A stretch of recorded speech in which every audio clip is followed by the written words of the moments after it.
중단된 성전 건축을 해야 되는 그 분명한 고집, 이유를 하나님은 학개의 선지자를 통해서 밝혀주십니다. 너희가 보기에 이 전이 보잘것없지 아니하냐? 맞습니다. 보잘것없습니다. 하나님도 아십니다. 그러나 이 전에 보잘것없음이 끝이고 결론이 아니라 여기에는 엄청난 비밀이 숨겨져 있고, 또한 이 전의 영광이, 이 전의 나중 영광이 이전 영광보다 클 것이기 때문이라는 겁니다. 그러면 현재 이 전과 이 전의 영광은 무엇이고 나중의 영광은 무엇일까요? 세 개가 있는 거예요. 현재 그들이 재건하고 있는 성전은 수룹바벨이라고 하는 이름으로 신학적으로 분류를 합니다. 그러면 수룹바벨 성전은 왜 수룹바벨이라고 붙여졌는가? 총독 수룹바벨이 주도를 해서 건축을 하게 되어집니다. 또 이 전에 영광, 이 전에 영광이 있었는데 그 영광은 솔로몬 성전입니다. 여러분들이 잘 아시다시피 다윗이 성전 짓기를 원하고 바래서 많은 것들을 준비해 놓고 지으려고 했지만 너는 피를 너무 많이 흘렸다. 그래서 네 아들이 지어야 된다라고 해서 그의 아들 솔로몬이 지었던 성전이 수룹바벨 전에 있었던 성전입니다. 그 솔로몬의 성전은 레바논의 최고급 백향목, 그 당시에 최고의 재료를 써서 웅장하고 멋지게, 그리고 안에는 금과 은으로, 심지어 성전에 두는 방패까지 금으로 만들 정도로 너무너무 웅장하고 화려했던 성전이었습니다. 자, 이렇게 두 개의 성전이 해결이 되었습니다. 그러면 우리는 헤롯 성전이라는 말을 들어보셨을 것입니다. 수룹바벨 성전은 너무나 보잘것없이 지어졌는데 한 400년 정도 흘러가는 즈음에 헤롯이라고 하는 이두메인 애굽 사람이 역사의 부침에 의해서 이스라엘의 왕이 됩니다. 유대인이 아니었기 때문에 로마의 섭정과 같은 로마가 올려놓은 왕이었습니다. 우리나라를 일제시대에 통치했던 일본의 총독들이 있었습니다. 우리나라는 그 총독을 굉장히 미워할 수밖에 없지요. 이방인이었기 때문에.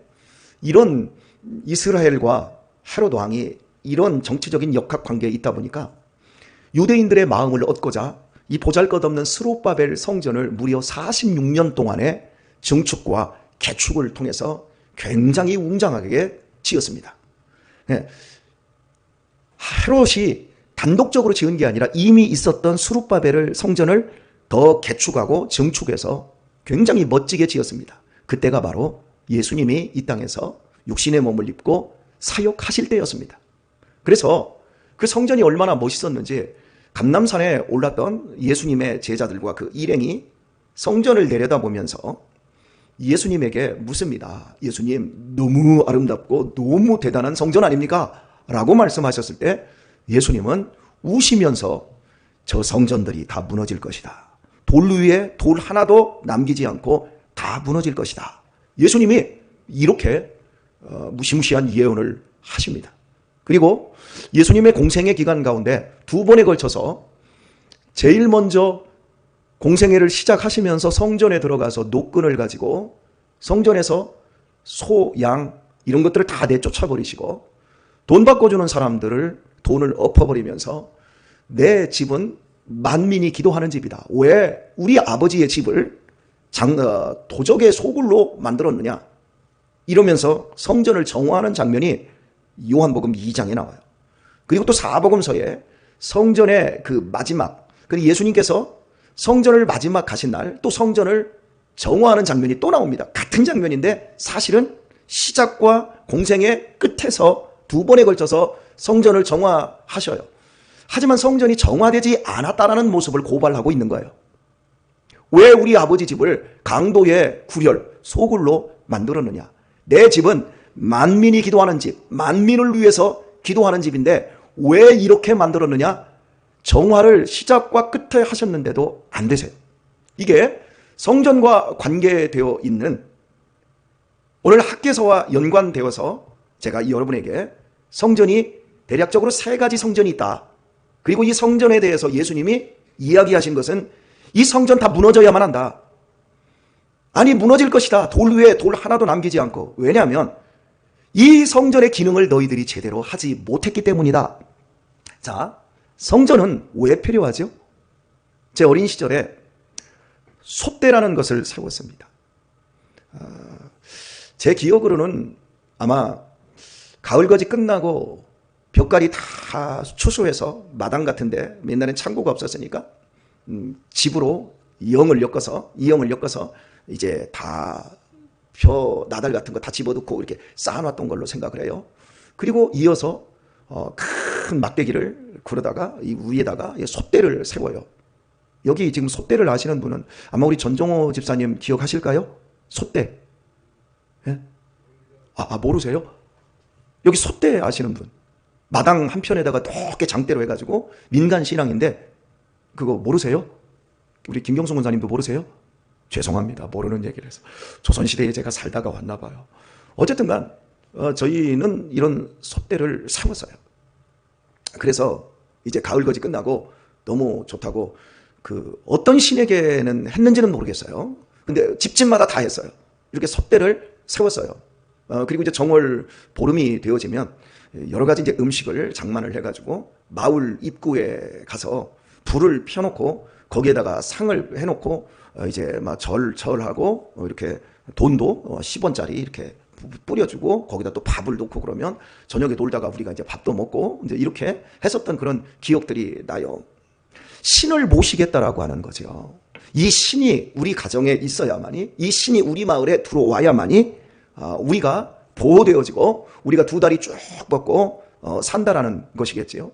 이 집집마다 집 안에도 굉장히 그 미신의 풍속들이 굉장히 많이 있었지 않습니까? 이제 부엌에 뭐 성주신이 있다든지 또 뭐 화장실에 뭐 또망신이 있다든지 뭐 부뚜막에도 신이 붙어 있다든지 뭐 이런 것들이 굉장히 많았어요. 그런 것처럼 이런 것들이 성전 신앙을 대변하고 있는 거예요. 이게 뒤틀려져서 그렇지 하나님을 모시고 하나님이 우리 가운데 오셔서 우리를 보호하실 때 우리가 그때 평안할 수 있다.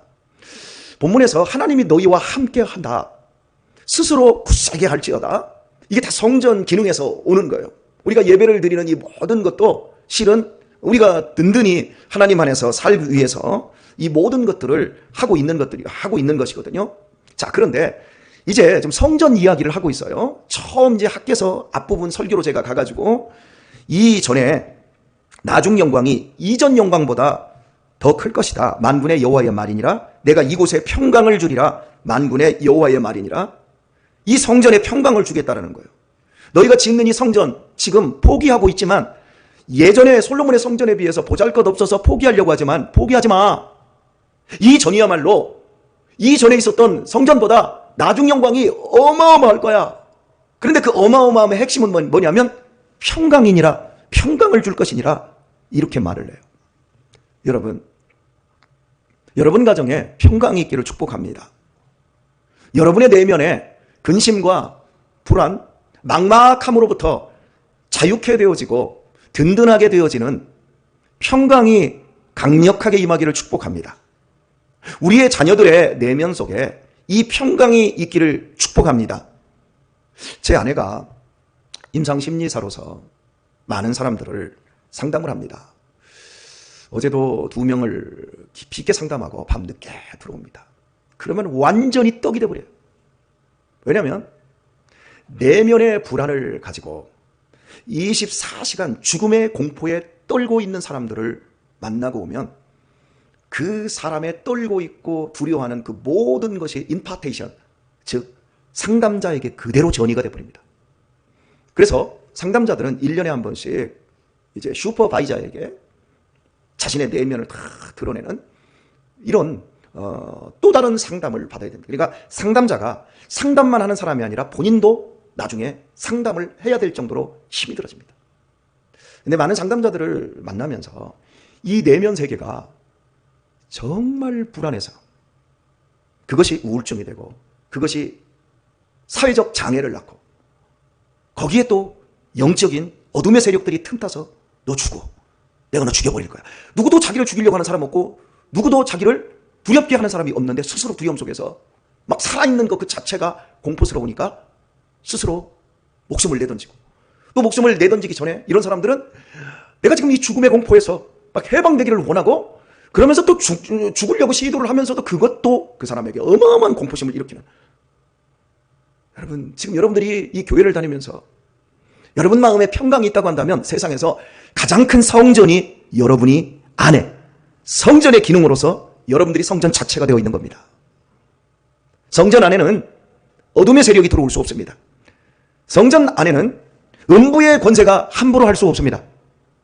여기 죽고 싶은 사람 있어요? 죽음의 공포에 쩔어가지고 여기 버들버들 떨면서 오시는 분들 계세요? 아니요. 어떻게 하면 더 행복하게 살까, 기쁘게 살까, 날마다 기쁨이 있고 행복이 있지 않습니까? 이거 세상 사람들이 돈이 아무리 많아도 잠자기 전에 두렵고요. 그러니까 죽음의 공포를 우리가 잊고 사니까 실은 우리가 살 수 있는 거예요. 우리가 지금 죽는다는 사실을 깨달으면요, 우리 지금 죽어가고 있다는 걸 깨닫고 얼마나 있어서 우리 죽는다는 거, 이걸 날마다 이 의식 속에서 가지고 있다고 하면 이 밤맛 없이 어떻게 살겠어요? 힘들지요. 우리 석봉 집사님이 지난주에 교통사고가 났지 않습니까? 멀쩡하게 가는데 미군이 막 추월을 하면서 와가지고 옆에 확 긁어버리는데, 나는 정확하게 가고 있는데 언제 어떻게 우리가 될지 몰라요. 제가 처음에 운전을 배우고 교통사고를 한번 낼 뻔했을 때의 그 심정을 지금도 제가 잊을 수가 없습니다. 서울 대림동 쪽에서 운전을 하면서 당시 이제 고물 장사를 하면서 1톤 트럭을 몰고 다니는데, 버스 사이로 어린아이 하나가, 초등학교 한 1, 2학년짜리 하나가, 버스들이 다 서 있는데 저는 2차선으로 가 있고 1차선에 버스가 서 있고 저쪽 1차선이 있고 저쪽에 또 2차선이 있지 않습니까? 그런데 2차선으로 가고 있는데 저쪽에서 버스 사이를 뒤집고 이쪽으로 애가 튀어나올 줄 어떻게 알았겠습니까? 쫙 가고 있는데 이쪽만 보고 있는 거죠. 이쪽에서 애가 나올 리가 없잖아요. 횡단보도도 아닌데. 근데 버스가 서 있는데 이쪽으로 아이가 하나 딱 튀어나오더라고요. 브레이크를 딱 밟았습니다. 근데 그 아이는 치지도 않았는데 그냥 넘어져 버리더라고요. 걔도 놀래가지고. 교통사고라는 건 이렇구나. 내가 예상했던 방향에서만 사고가 일어날 수 있는 게 아니라 전혀 예상하지 못한 순간에도, 방향에서도 언제든 이게 교통사고가 날 수 있는 것이구나. 처음으로 교통사고를 낼 뻔한 그때, 그래서 딱딱 내려서 괜찮은 거, 부딪히지도 않았는데 넘어져 버리더라고요. 근데 걔가 안 넘어졌으면 정말 쳤을 것 같아요. 그런 과정들을 생각하면서, 야, 하나님이 우리를 붙잡아 주셔야만 우리가 살 수 있구나. 여러분, 불안해서 어떻게 삽니까? 미우라 아야코의 책에 보면 수필집에 살며 생각하며라고 하는 아주 소단편 이런 수필집이 있습니다. 거기에 이러한 내용이 나옵니다. 나는 내 남편 미우라에 대해서 불안이 너무 크다. 내 남편이 어디를 돌아다니거나 이렇게 집을 나가는 사람은 아니지만 일주일에 한 번 꼭 목욕탕을 간다. 근데 목욕탕은 우리 집에서 300보 앞에 있고 사거리를 지나가야 한다.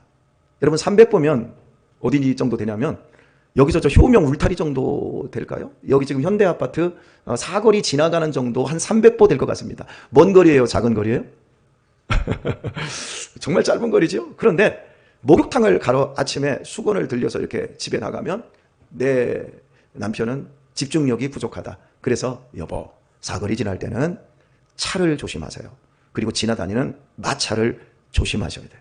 꼭 앞만 보지 마시고 옆도 보셔야 돼요. 그래서 현관 입구까지 나가서 잘 다녀오세요 하고 내 남편이 멀찍이 갈 때까지 나는 서 있는다. 그런데 혹시 남편이 내가 들어가지 않으면 자꾸 뒤를 보다가 혹시 다른 사람하고 부딪히거나 걸려 넘어지거나 또 사고가 날 수 있으니까 내가 후닥닥 들어온다. 그리고 창문에서 서서 내 남편이 사거리를 무사히 지난 후에야 내가 안심하고 방으로 들어온다. 이 글을 읽으면서 여러분, 이게 불안으로 느껴요? 이게 사랑으로 느껴요? 엄청난 사랑이죠. 그죠? 그러면서도 이 아야코가 굉장히 불안한 거예요. 그러다가 내일을 하다가 한 40분 정도 지나면 내 남편의 목욕이 이제 다 끝났을 텐데 내 남편이 자주 미끄러지는데 혹시 목욕탕에서 미끄러지지 않았을까 생각하며 그 뒤부터 남편의 모습이 목욕탕 문이 열리고 나올 때 그때까지 내 마음이 막 뛴다. 이게 얼마나 불안한 거예요. 사랑하는데. 그리고 이제 길을 건너서 문을 열고 거실에 들어올 때야 나는 드디어 안심한다. 내 앞에 있어야 안심이 되어지는 거잖아요. 저는 이 글을 읽으면서 참 비우라 야고가 그 남편을 너무너무 사랑한다, 이런 것들이 느껴지고 그 사랑이 깊을수록 더욱 불안한 것이구나, 이런 걸 생각을 하게 되었습니다. 자, 사랑하는 교회 여러분, 평강을 주시는 이후의 나중 영광, 그 영광이 과연 무엇일까요? 요한복음 2장 19절에 보게 되면 예수님께서 이런 말씀을 이제 유대인들과 하십니다. 이 성전을 헐어버려라, 내가 3일 만에 일으키리라. 그러자 유대인들이 이렇게 대답합니다. 이 성전을 짓는데 46년을 걸렸거늘 네가 어떻게 3일 만에 일으킨다고 말을 하느냐? 그러자 예수님께서 이제 요한복음 기자는 또 다른 독백을 해줍니다. 이는 성전된 당신의 몸을 가리켜서 하신 말이다. 예수님이 성전이라는 거예요. 당신의 몸을 가리켜 3일 만에 이 성전을 일으킬 테니까 여기 보이는 이 헤롯 성전, 수룹바벨 성전 개축을 해서 너희들이 이게 성전이다라고 하면서 여기에서 돈놀이하고 있고 여기에서 분탕질하고 있는 이 성전 다 때려 엎어버리고 내가 진짜 백이 성전을 3일 만에 일으키리라, 이렇게 말해요. 그리고 당신의 몸이 성전이다. 성전의 첫 번째 기능은 이 땅에서 하나님의 임재가 있는 것입니다. 그래서 법궤가 거기에 있었어요. 그리고 쉐키나 구름이, 하나님의 임재의 구름이 거기에 있음으로 말미암아 그곳에서 제사하는 사람들은 죄 사함을 받고 모든 불안과 죄로부터 나오는 책임감으로 오는 이 공포, 두려움을 다 이겨낼 수 있었어요. 이게 성전의 기능의 핵심이에요. 그런데 예수님은 이 땅에 오심으로 말미암아 임마누엘, 하나님이 우리와 함께 하신다라고 하는 그 모습으로 우리에게 오셨어요. 그리고 그분이 우리의 죄를 갚기 위해서 십자가에서 죽으시고 완전히 갚아버렸기 때문에 3일 후에 하나님이 그를 살려내셨습니다. 그를 믿는 자는 멸망하지 않습니다. 그를 믿는 자는 죄사함을 받습니다. 예수 그리스도를 모시는 사람은 하나님을 내 안으로, 나의 아버지로, 나의 구원자로, 나의 생명으로, 나의 보호자로 모신 사람이 되어지는 겁니다. 그 사람에게 임하는 것은 평강입니다. 그래서 예수님께서 이 땅에 오실 때 하늘에는 기쁨이요 땅에서는 기뻐하심을 입은 자들에게 뭐다? 평강, 샬롬이다 말을 합니다. 그러니까 오늘 이 본문이 지금 무엇을 의미하고 있어요? 예수님을 얘기하고 있는 거예요. 오늘 말씀 맺겠습니다. 사랑하는 교회 여러분, 우리 교회 우리들이 가끔씩 성전이라고 하는 이 예배당을 보십시오.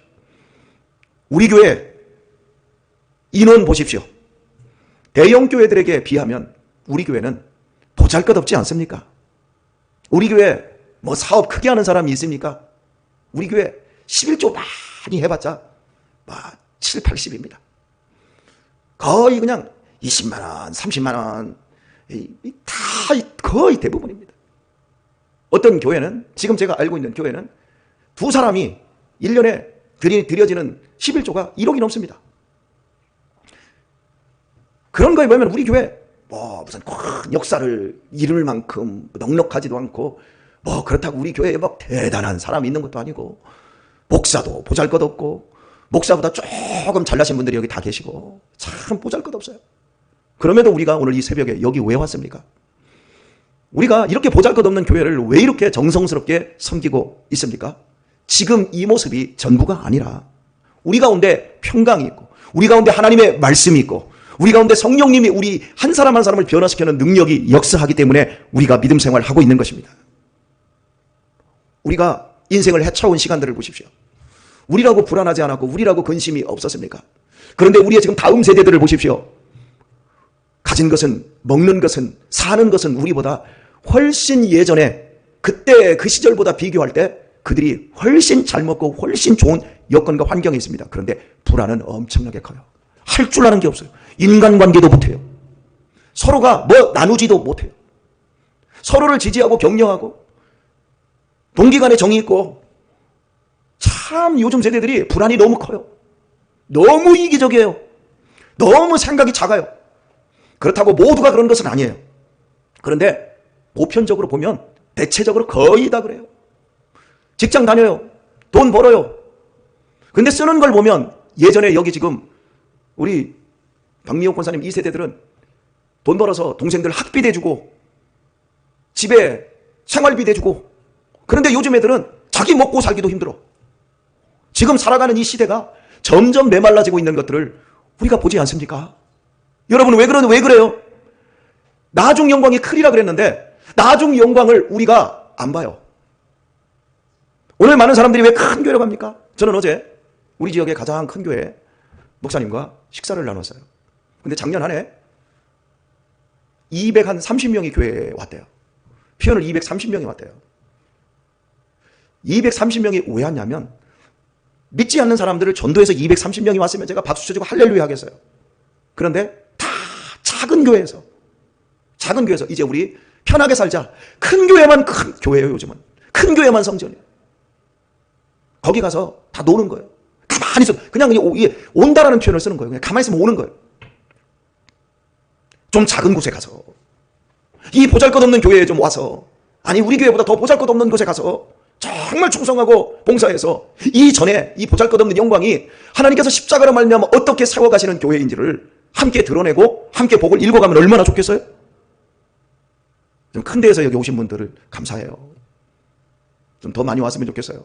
그리고 여러분들이 우리 교회에서 정말 핑계나 어떤 명분이 아니라 우리 교회보다 좀 더 어렵고 개척교회 한 10명, 20명 모이는 그런 교회로 여러분들이 간다면 저는 보내드립니다.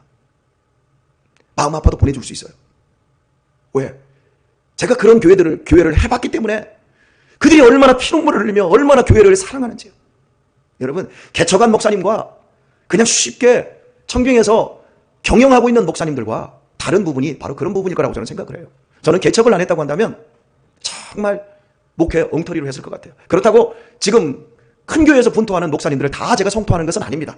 대체적으로 그렇다는 얘기예요. 제가 지금 경험을 해보니까 굉장히 주관적일 수도 있어요.